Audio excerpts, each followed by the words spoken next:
Nice launch, Andy. Yeah, it's still in it. Yeah.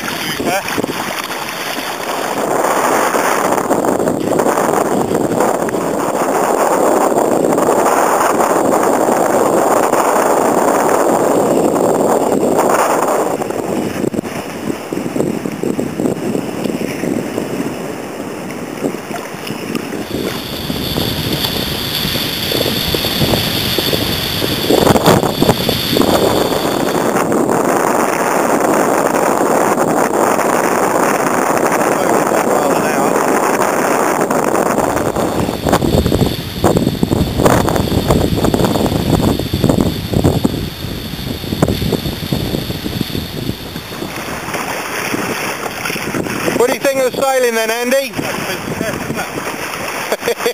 easy way of getting around, isn't it? Oh,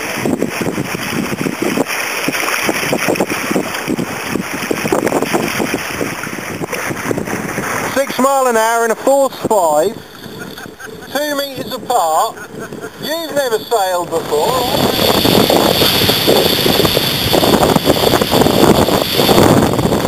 We'll come ashore either at Corton or Gunton.